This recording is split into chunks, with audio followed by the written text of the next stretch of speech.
I'm actually happy to see Trump out there because, first of all, this is the early stages and he's making the race a lot more interesting, a lot more entertaining.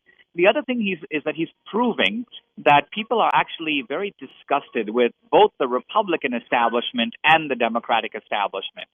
They believe that these guys walk around with their silly name tags and their lobbyist connections, and they have become completely disconnected from real problems, and they don't even talk like normal people. They speak in a kind of mumbling monotone that actually makes people more scared than consoled or inspired.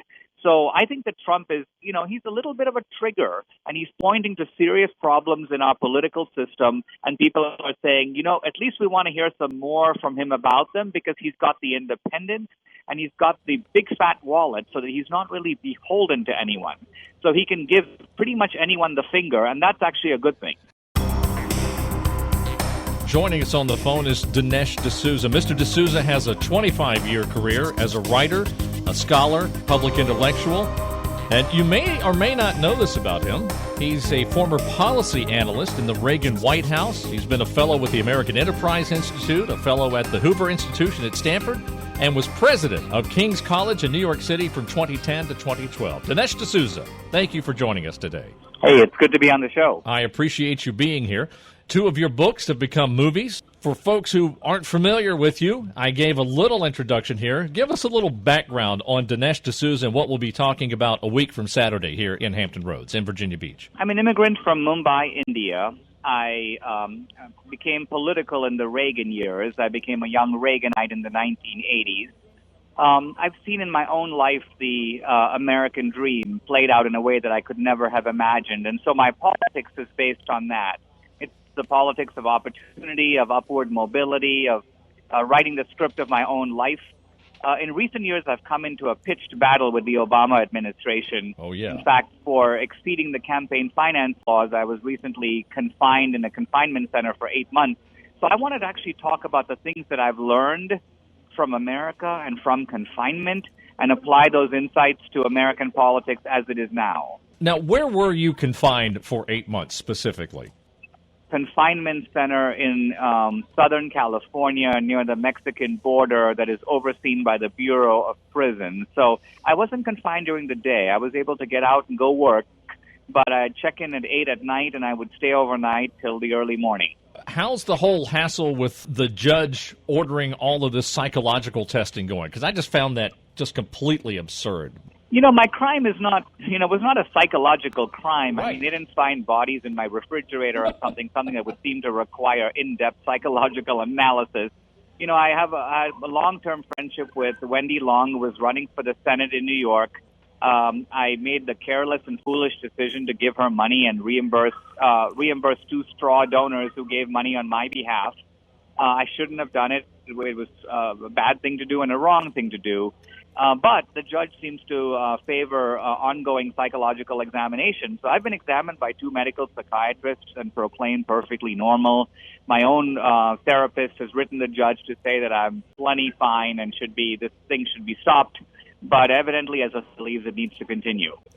So now, Mr. D'Souza, would it be fair to categorize you as a conservative, yes or no? Yes. Yes.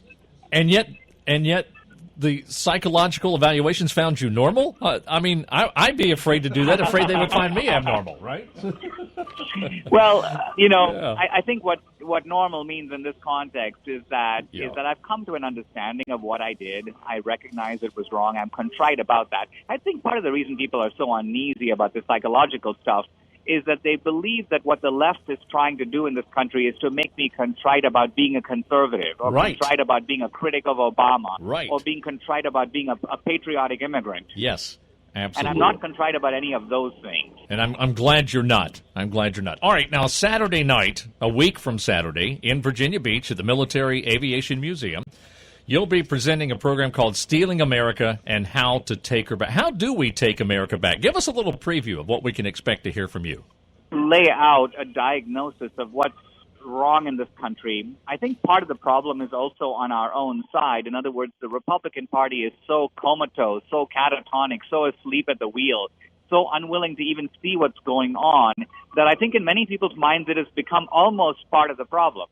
Now, I'm not one of these people to constantly bash the Republican Party because I believe in the politics of the lesser evil. Sometimes you have to support the bad guy to get rid of the worst guy. But nevertheless, the lack of imagination with which we tackle our problems, totally scandalous.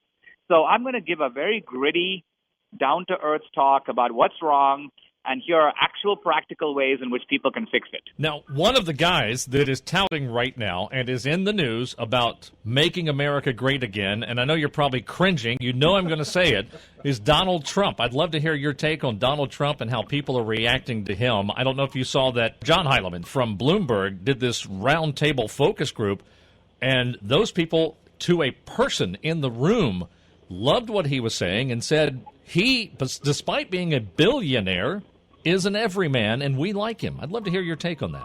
Well, I think people, what you're really seeing, and I'm actually happy to see Trump out there because, first of all, this is the early stages, and he's making the race a lot more interesting, a lot more entertaining.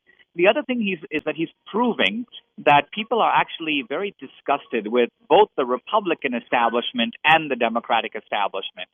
They believe that these guys walk around with their silly name tags and their lobbyist connections, and they have become completely disconnected from real problems, and they don't even talk like normal people. They speak in a kind of mumbling monotone that actually makes people more scared than consoled or inspired.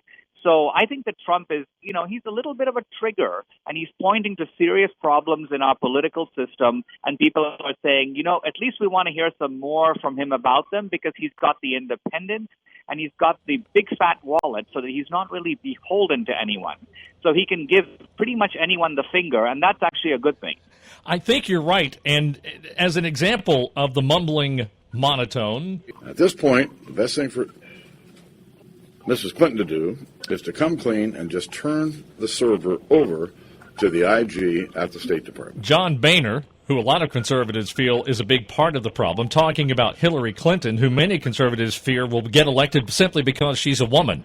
Isn't that indicative of the problem you're talking about? Yeah, I think with Boehner, for example, I've talked to a number of congressmen who tell me in no uncertain terms that it is Boehner's periodic practice, not rare or occasional, but periodic practice to weep and break into tears when he feels that his personal position is not being sustained. Now, this is actually beyond ridiculous.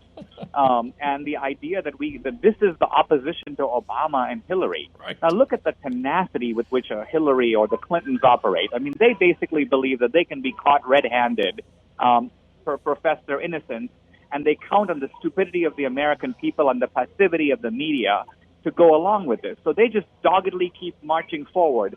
They need strong opposition to be able to say, we won't put up with this.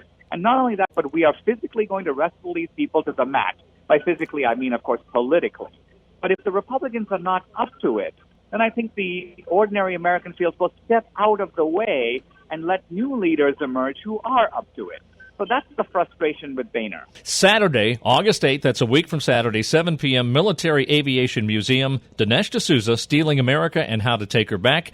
For tickets, go to virginiavision.org. That's virginiavision.org. The Steve Batton Show.